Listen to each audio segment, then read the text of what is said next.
gentlemen, may I have your attention? The train's coming. It's time to hop that train and catch a ride to the Emerald City here in Greenbelt, Maryland. It's time for the Platinum Mic Podcast with your host, that man behind the Platinum Mic, Rick G, and the truth teller, James Cooper. It's time. Let's go.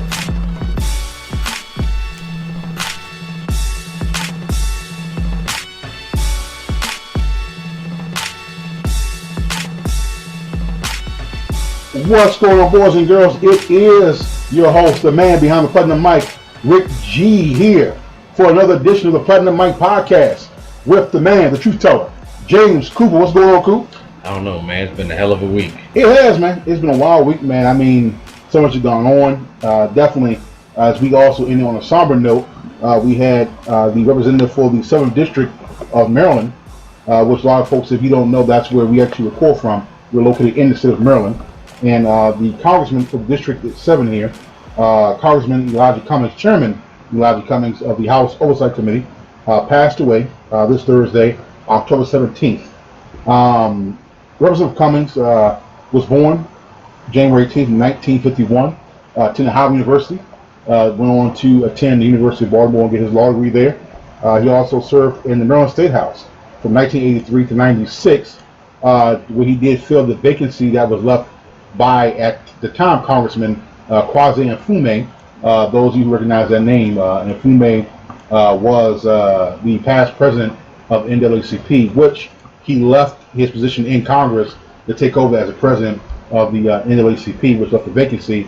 And Cummings has been in that role since 1996. He has been serving in that congressional district. And again, you know, definitely you talk about giants and people who left their mark. Congressman Cummings definitely left his mark. He was a giant not only in politics but in Black history. He definitely left his mark in the world and to make this country better.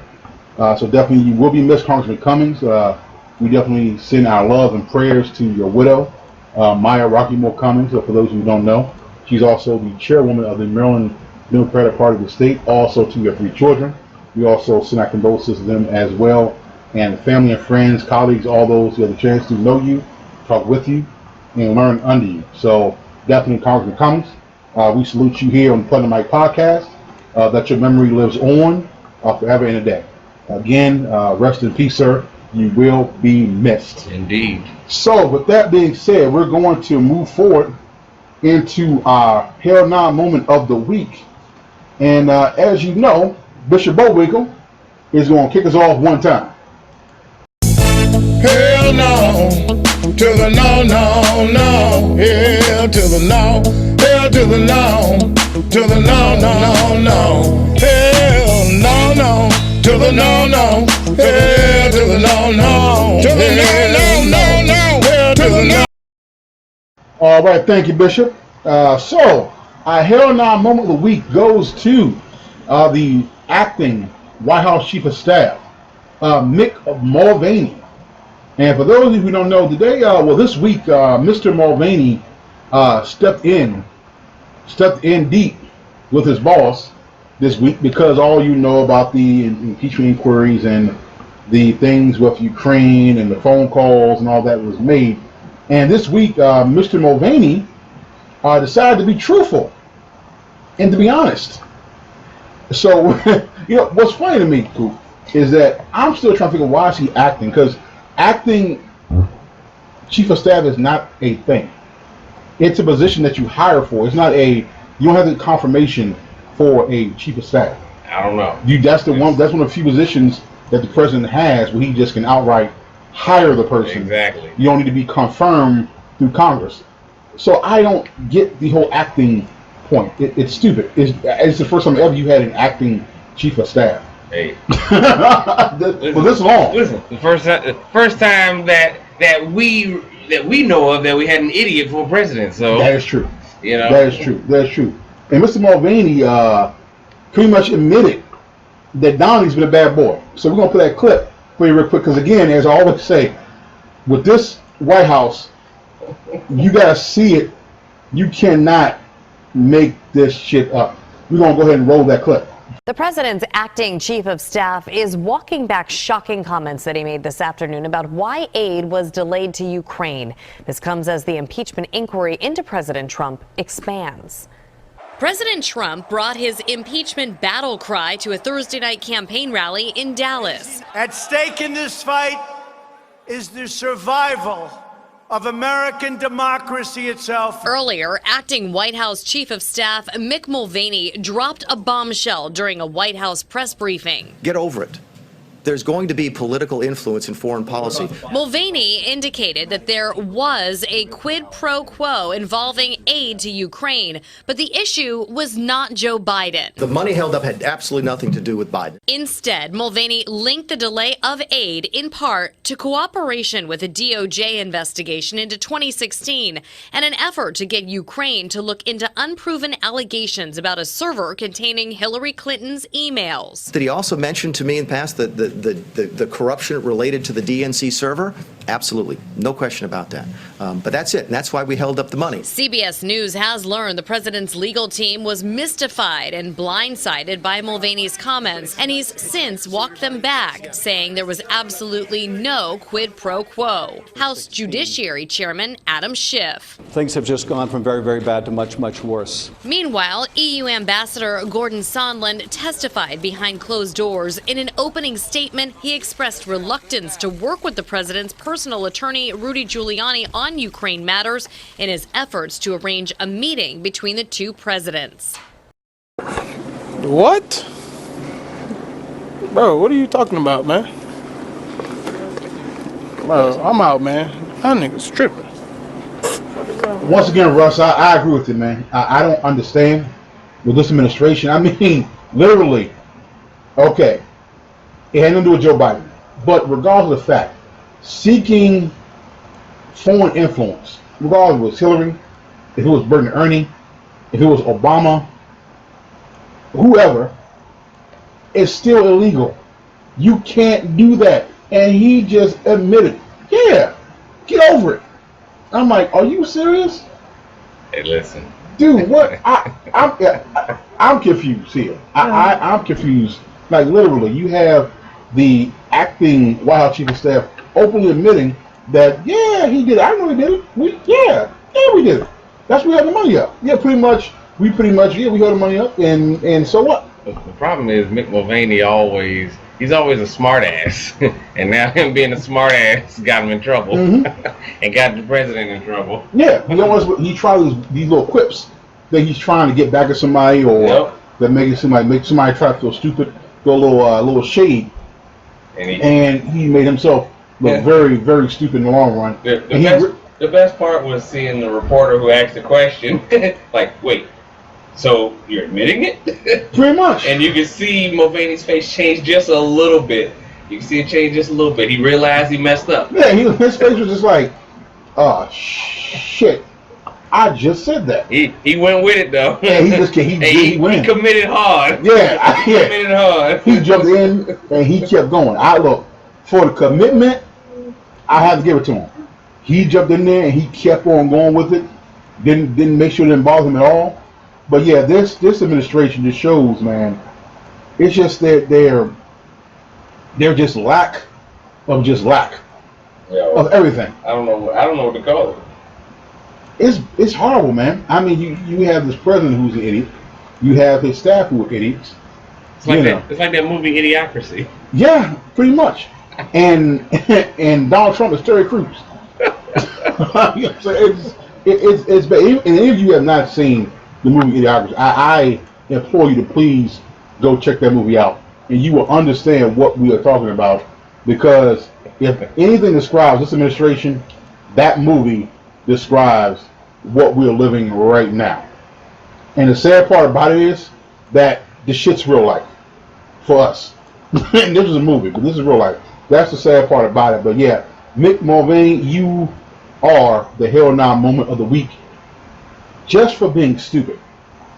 I mean, again, if I was your boss, I would be baffled. I mean, like, literally be baffled. Listen, Donald ain't baffled. He's losing his mind right now. Oh, I'm sure. Mick Mulvaney gonna be out in a couple weeks. I'm He's gonna be out. Okay. I'm sure you gotta have a fall guy. And then then too, the thing with it's kind of with this president. I don't know if you saw this week. They had a meeting with him and Speaker Pelosi, and they were talking. You he's losing his mind, which he already lost it, but he's going in deeper. And he called her a second-rate politician, which she walked out of the meeting. And then somehow the former Secretary of Defense, General Mattis, came up, and he said he's the most overrated general. Did you hear about what General Mattis said? Yeah, I heard about him at the at the what was that what is that I can't even think of it. I know it's one of the dinners they have. Yeah, one of them dinners. The I can't think of the name of the dinner. Yeah, and they were talking about it, and he actually talked about he must be the Meryl Streep of generals. Oh man! And he actually made a joke about his bone spurs. Yes, he said I earned my spurs in the military, and Trump earned his from a doctor's note. I tell you, it's hilarious, man. With this administration, it's embarrassing. It really to the point now his own folks are turning on him. This is what I'm loving because they're starting to eat each other at this stage. And the only reason they're turning on him is because he asks for loyalty, but never gives them Never give it back. Never gives it back. Trump loves it. If they don't follow what he says, he attacks them. And it's crazy how his fans, I'm not going to, that's what they are. These people are fans. Yep. Because they're starstruck over this dummy. But they sit there and they agree with everything he says. If he's excited about a person, they're excited. As soon as he gets upset about a person, even if the person is doing what they're legally supposed to do, if he's upset, his fans get upset. I mean, you can sit there and see that he's not following the law. His people don't want to get caught up in his mess because he's upset because they're not protecting him. His fans are upset too. It's crazy. It is, man. And speaking of fans, and again, like they say that those liberals that have Trump derangement syndrome. These people are completely deranged. Yes, and speaking of deranged, that actually takes us in to our Uncle Ruckus winner of the week. And this goes to a gentleman by the name of Lonnie Poindexter. Lonnie Poindexter is a staunch conservative. He is a staunch black Trumper. He is a huge Trump follower. And yes, that alone can get you that award. But it's a lot deeper to it. Mr. Poindexter had the audacity to speak ill of the freshly late, I mean like literally just recently passed, Congressman Elijah Cummings. And he made a point to talk about him and to bring up his death. And for those of you who know that, the late Elijah Cummings was also the chairman of the Oversight Committee, which for those who don't know, they're actually in charge of subpoenas, and they subpoena us out as far as with the actual impeachment process. And as was noted, on Elijah Cummings' deathbed, which was presumably going to be his deathbed, he still signed off subpoenas. Mm-hmm. He was doing his job until he died, which, I mean, John McCain did the same thing. I'm not going to knock the man. The man worked until he couldn't work no more, until he took his last breath. And that gets 100% respect from me. You guys really won't do work, and they can just get up and move anytime they want. This man actually kept working until he had his last breath. And Lonnie Poindexter had the nerve to say this about Congressman Cummings. Wow, he was as repugnant as John McCain. You are about to meet your maker, yet you still hold a grudge and an agenda. Shaking my head, Lonnie Poindexter. And what kills me, again, with these Trumpers, these black Trumpers, and again, they tap dance for these racist white people, because if you went further into the comments from his actual tweet he put out there, they get worse, man. I saw the stuff that really I can't even repeat on the show because it pisses me off reading it. I mean, like some serious deep racial stuff about this man who is not even in the ground yet. Not in the ground yet. Not even had a funeral for him yet. I mean, the wounds are still fresh for his family that he is gone, and yet you want to make jokes and you want to say distasteful things. But again, you're a fan of this president, so he does the same thing, the exact same thing. You know. Now I will say this: Trump knew better. Trump knew better than to open his mouth against Elijah Cummings. He didn't dare do it this time. He let somebody else write his response. You know, and the response he written, I guess you could say, was decent for him, even though the bar is very low. Very low for him, for decent. But nonetheless, he said a statement that was becoming of an actual president. I'm pretty sure someone else wrote it for him. They didn't let him say it. This was not his words, you know, but he knew better to kind of take his hands off the button this time. Because had he opened his mouth and said something stupid, oh my gosh, it would have been, oh boy, it would have been nasty. It would have been nasty. And what's crazy is because, you know, Trump, next week he's going to South Carolina. He's going to Benedict College in South Carolina. Really? Yes. Yes, he's going to a HBCU for their forum. They're having a justice forum for all the candidates, and he accepted. So I cannot wait to see what happens when he steps on the campus of Benedict College. Whew. I'm surprised. Yeah, Benedict College actually is one of my schools because I went to Morris, and Benedict was one of our sister campuses. We're owned by the same Baptist convention. Yeah. They own both our schools. But I'm still, I'm just shocked he accepted. Yeah. So that should be interesting. But nonetheless, Lonnie Poindexter, you are a pathetic individual, and you deserve that Uncle Ruckus Award. And again, you know, I'm sure you're gonna be back again because ignorance for folks like you come with ease. It comes with ease. It makes no sense. You know, you have folks like you, Rusan ATN, you know, Mason Lucas, Phil Bell, you know, all those that tap dance for this president. It makes no sense to me. And you do it with such ease. With such ease. You defend the racist things that are said with such ease. You give white racists a pass. Oh, well, they're okay with it. Hey. You know, it kills me. You know, I was reading something and somebody said, you know, I'm a white, I can't be a racist. How can somebody racist have black friends? And the response it was a very good response. Someone literally said, the same way a serial killer can have friends that are alive. That's true. He's still a serial killer. He got friends that are alive, but he's still a serial killer. It doesn't make any difference. He's a racist. But again, you want to tap dance and you want to kowtow to this president, and it makes no sense whatsoever. Come back to my musical therapy moment. We got a little throwback here, a special request. This goes out to my man, Pastor David Wilson, and this is C-Funk with Lime in the Coconut on the Putnam Mic podcast. Look, woman, if I ain't told you once, I done told you 1,000,000 times. I'll be back when I get back. See, something? That's the problem. You always say you're gonna come back, and you know you ain't coming back. That's the fact, man.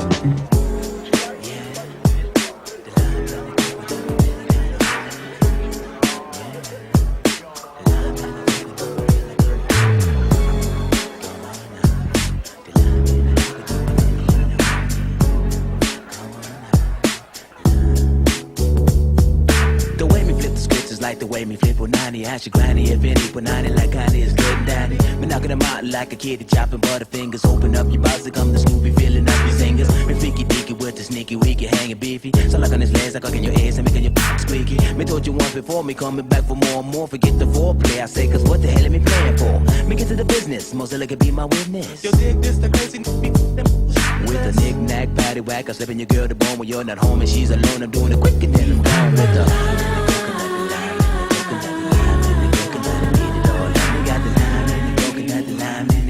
the lime and the coconut, me feeling kinda homey.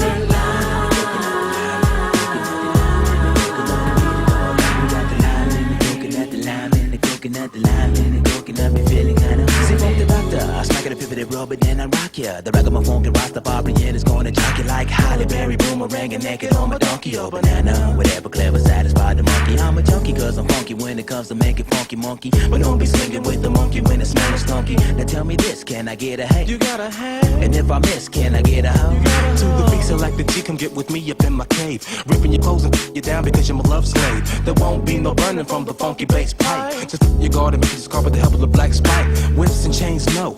Some breasts, yes. After stabbing the guts, I'm busting and leaving my stick all in you like a big drill, digging deep into the dirt. Always where your body at, cause I'm about to let you skirt.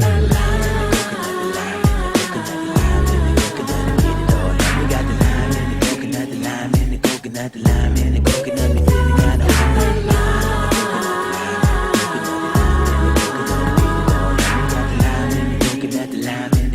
the lime and the coconut, me feeling kind of haunted. Yeah. You calling me a liar? You want some of this? I'm calling the shots around here. Sissy! Who the hell you calling sissy, man? You say me like it from the front, but now me doing it from the back. Me don't be running no trains because me don't be laying no tracks. I'm taking up close and slamming the O's and leave you a sucker's jack. You act 2 G's like any disease can't pay me cause I'm strapped. I'm smooth, not gonna booty because I'm fly like Peter Pan. Me got your girlie smiling like the Quaker old man. Oh, I be that cat. Cause I be flipping the burgers like Will's be flipping the tipping the silver. I don't be eating it, so go to your room and put the clothes rolls. Now I'm ready to swing my ding-a-ling. Wherever I want to swing, I'm ready to sting the sting. Brr, stick 'em, then me lick 'em. Me rock the bomb, my cloud, if not me turn around and flick 'em.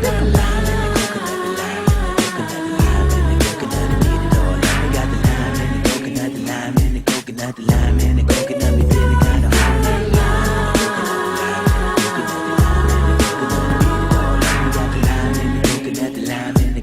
The lime and the coconut, me feeling kind of haunted.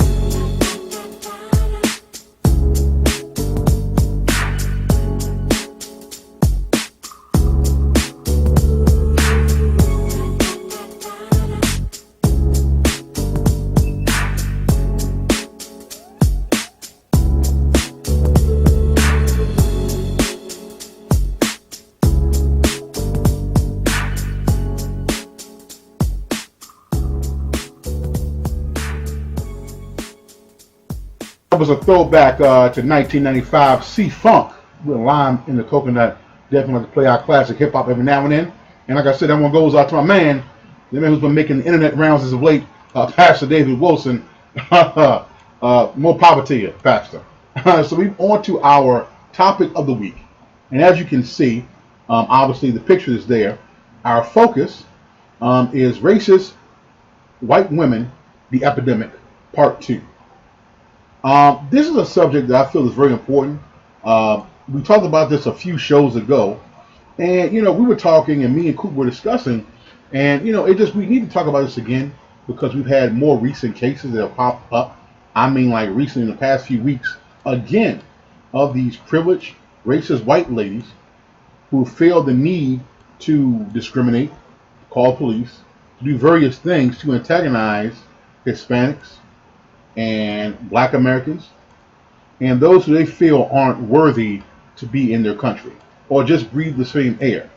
It's frustrating that we even have to have this conversation in 2019.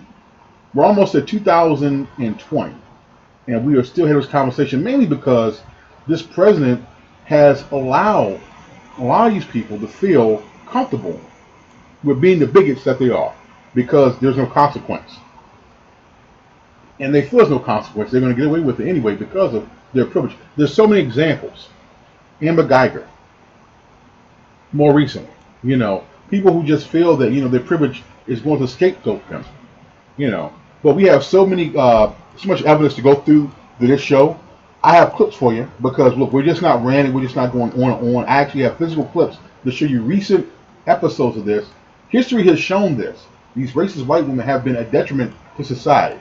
And I don't take back what I said.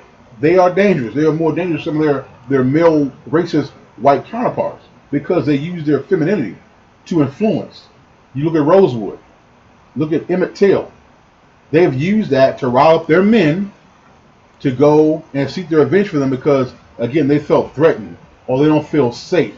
You know, and those things, you know, are annoying. And we're going to talk about that. We're going to focus on a lot of those things in the show. Now, let me say this as a disclaimer. Look, I am not talking about all white women. Okay, we're not discussing all white women.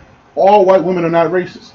I'm not saying that. So before you jump into the comment section saying that, I said racist white women. So, you know, if it doesn't apply to you, you shouldn't be offended. And if you're offended, you may want to check yourself, seriously check yourself, and may want to question yourself again, because again, this is about racist white women, the other day, part 2. So the first clip, this woman from UCLA, Shauna, she tried to block a black couple from moving into their new apartment. They were moving in to their apartment, and here she is trying to block them from moving in, trying to ask for ID. I mean, going back to slave time, like, let me see your freedom papers. Let me see your papers. It's like that type of attitude. And her privilege, we're going to run this clip real quick and show her doing the things that she's doing to block this black couple from moving into their house that they obviously paid for. Let's go ahead and we're going to go ahead and run that clip.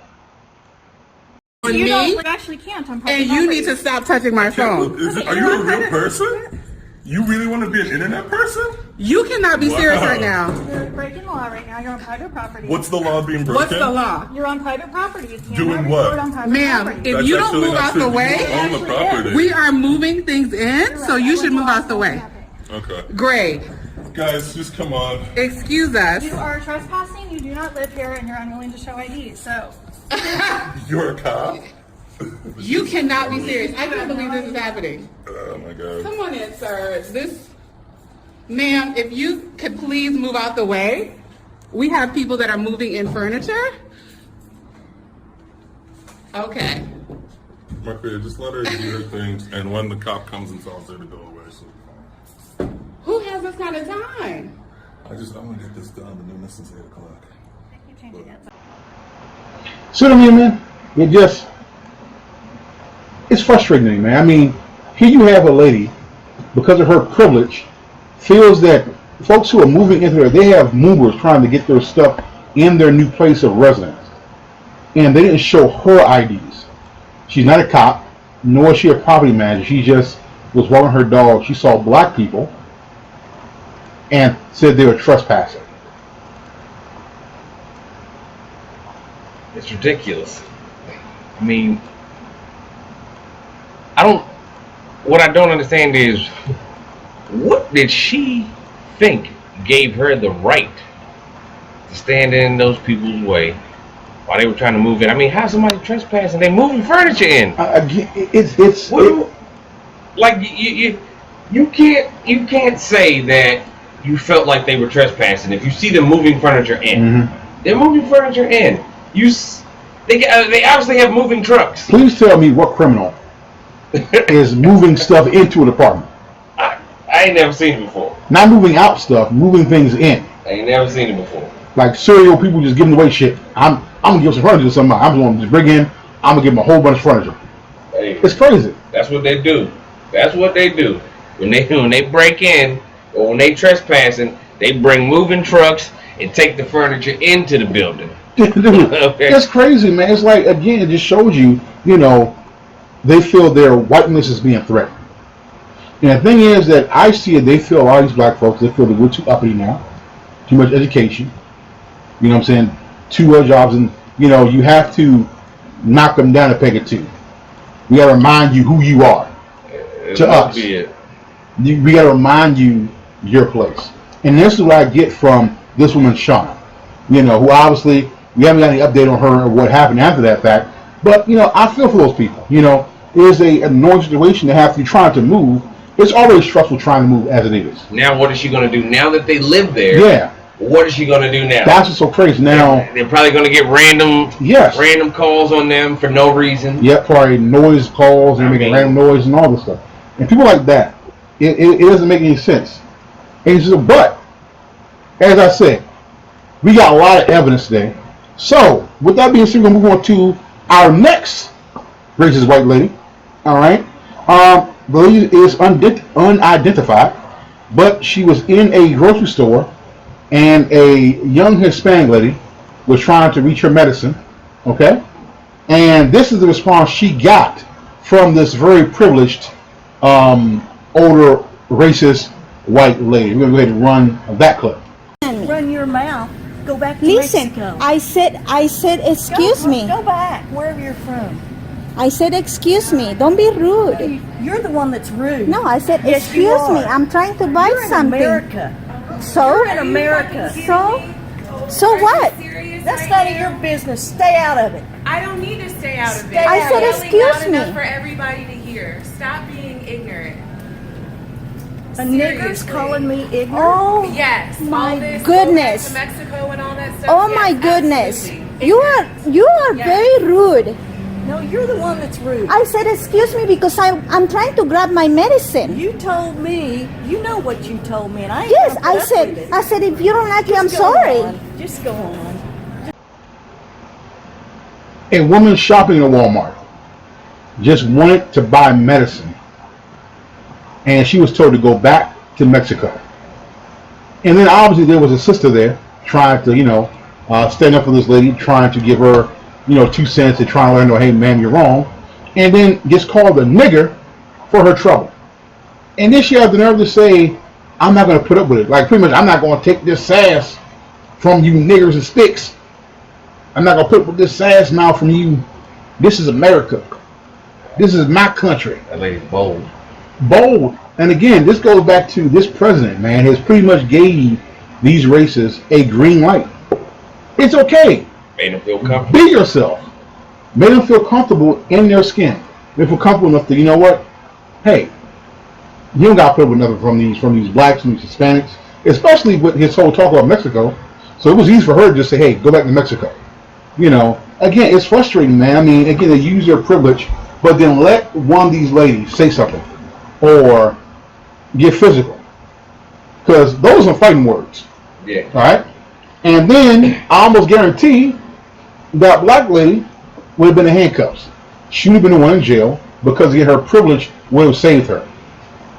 Again, the pretty much the intimidated racist white lady using her femininity, using her womanhood. That racist lady, they just use that to a T.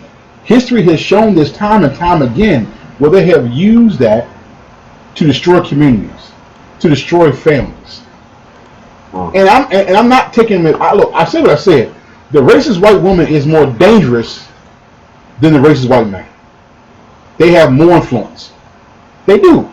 Now, the racist white men, they just put on badges and kill us at home. Okay, that's what they do. But these racist white women, they do. I mean, seriously, they call cops on us on stuff we're not doing. They just feel so privileged that just the sight of a black person doing something other than what they feel that we should be doing, or a Hispanic person doing more than what they should be doing, we should be bowing down and not looking them in the eye, being scared to look them in the eye and say, no, you're wrong. You're not going to disrespect me. And that's what this lady got upset because hey, look, she got mad because we didn't, those two ladies, obviously one was black, one Hispanic, didn't give her the proper respect, so to speak. They looked in the eye and said, ma'am, you're wrong. And she got upset. She got frustrated because, oh, I'm sorry, man. I'm sorry, boss. She didn't like somebody talking back to her. See, she needs more like a Lonnie Poindexter. You say, I'm sorry, man. Like a Phil Bell. Man, I'm sorry. These people like that. Mason Lucas to carry her bags. Folks like that to carry her bags for her. I like my niggers more obedient. Yeah, I like those Lonnie Poindexters. That's how she felt. I like those Rusan ATNs. I like those Phil Bells. I need more of those. More of those Candace Owens. I like that girl. She's a nice colored girl. It's crazy to me. It really is, man. Then we have, again, more evidence.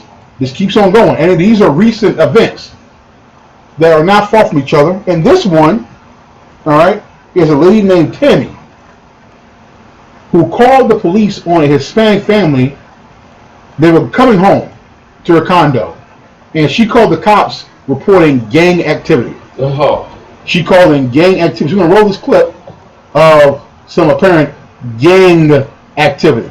You're acting very racist right now by calling us this ghetto? On Sunday, Patricia Elena pulled into this Cascade Township neighborhood to drop her kids off when things turned ugly. I was just here dropping my kids off, and that's when she said that. She stormed across her yard, said, "Get out, you don't belong here, go back to the ghetto." I suggest you go. It was her ex-boyfriend's neighbor, Tammy Postma, yelling insults from her condo across the street. And when Elena asked her to not do so in front of her 3 children, Postma became angry and called the police. I was like, I didn't think I heard her right, so I went and I grabbed my phone, and I was like, no, I'm gonna make sure I grab this. So I started recording her, and that's what you've seen on the video.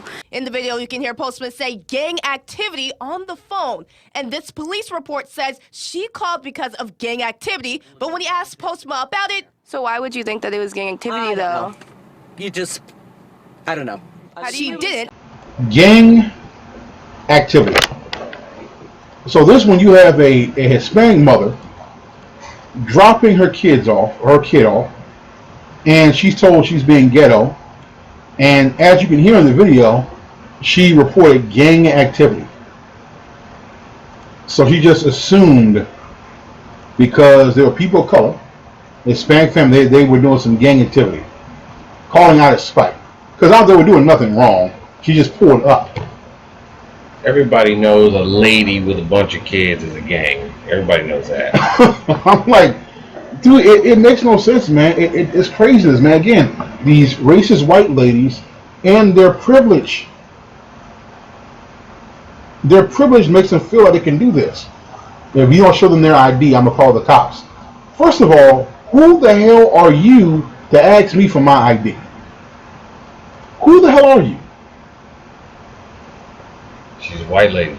Yeah, they have that Meghan McCain sense of entitlement. When you're racist, you don't care what your title is. You don't care if you're an official or not. You're gonna do what you feel like. You're gonna treat some people like shit just because. It's crazy, man. It's just like like I said, they just feel that you have Hispanic and black families. They're doing well. Obviously, it's a nice neighborhood that she's in. They're not supposed to be here. They're not supposed to be here. They're the wrong color. And you call the cops for gang activity. Again, and we brought this back up to show, we're just not spitting a bunch of bull. There's evidence of this still going on recently, today.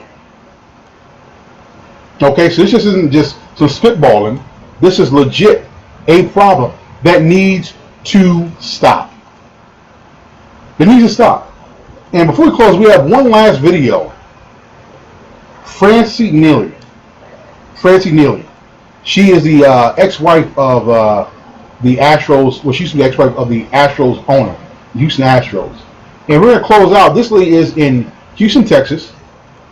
Obviously, we've had a lot of crap come out of Texas the past few weeks anyway. Fort Worth and Dallas. So, I'm not too surprised it's coming out of Texas. So this one irritates me more because Miss Neely felt the need to call the police on an interracial couple. The wife, obviously, she's Jamaican from the islands. The husband, white.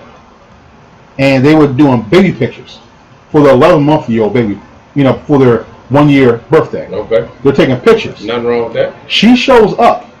Well, you're not supposed to be out here. You're supposed to not be on the grass. And then she starts kicking around the set there for the babies. Like, coming towards the baby, like, seriously. So your white privilege is that ingrained that you feel you can just walk up to folks towards their kid and tell people to leave. Did she get asked? And she's a rich. Did she get asked? A rich racist white lady, which is even worse. Did she get asked? No, but I'm surprised she didn't. She's lucky. Because any mother that feel their child being threatened, yeah, she's lucky that lady didn't pop off. I wouldn't blame her if she did.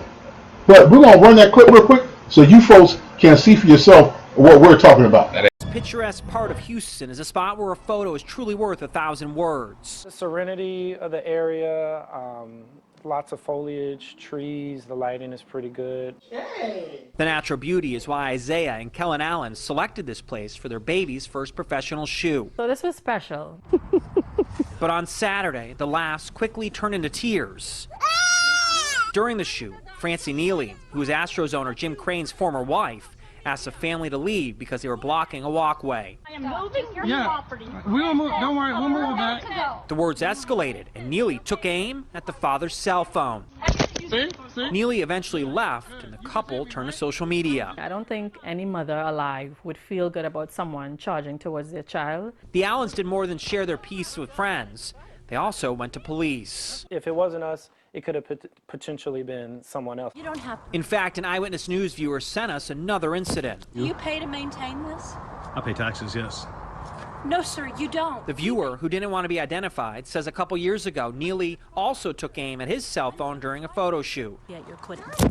We reached out to Neely about this incident. She says she reacted after the man taunted her about where she lived. Sounds like a terrible life. She also responded to the recent incident saying, I am very sorry that I got upset on late Saturday afternoon. Putting it in context, however, I saw 3 commercial photographer shoots in one block at the same time, something that happens frequently.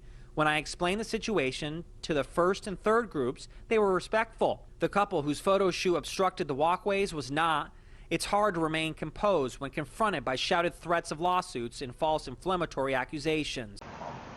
All right, so that right there, that one really truly pissed me off, because here you have a lady, obviously of means and wealth, upset. You have a couple that's trying to do their child's first photo shoot, first one, young baby. Kid, you got kids. Yeah. You had your 2 boys, so you know how it feels to do that first photo shoot with your 2 sons. Yep.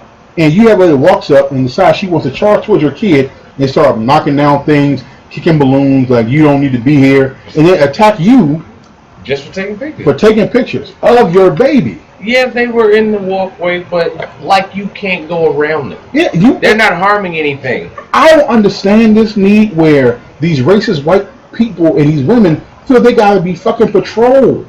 They need to be civil law enforcement. How about minding your damn business? That's it. Let's try that. Try minding your business and let these folks do what they're doing, because they're taking pictures of a baby. Obviously nothing illegal is going on there.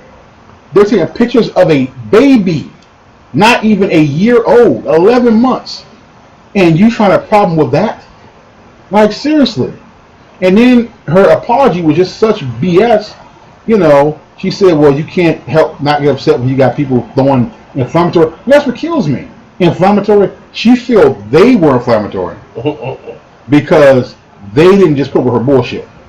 That's what it was. They didn't back down and go, oh, I'm sorry, ma'am, I'm sorry. Like, no, you were wrong for what you did. And it what kills me, the moment that you give pushback, oh, now you're being the aggressor. That's how it works. You know, you're being the aggressor because you didn't back down. You didn't bow down to my whiteness. It's crazy. It makes no sense whatsoever. Yeah, it's just frustrating to me. It really is. It truly is. I mean, and I felt this was an important topic. We need to discuss this because, again, you have to show light to this mess, to this racist mess that's out there. They need to be brought to light. It needs to be talked about again and again and again until something happens, until the BS stops, until a change actually comes forth. Oh boy. So that being said, we're going to call it a night. So, as we always say, for some good laughs, for some good music, and some thought-provoking conversation. And all we ask is that you do the dishes. And also, if you get a chance, my new book is available on Amazon.com. That is From Pen to Paper, a book by Rick Wharton, the Collections of Rick Wharton, Volume 2. So we ask you to have a good weekend and take care of yourself and each other. And God bless.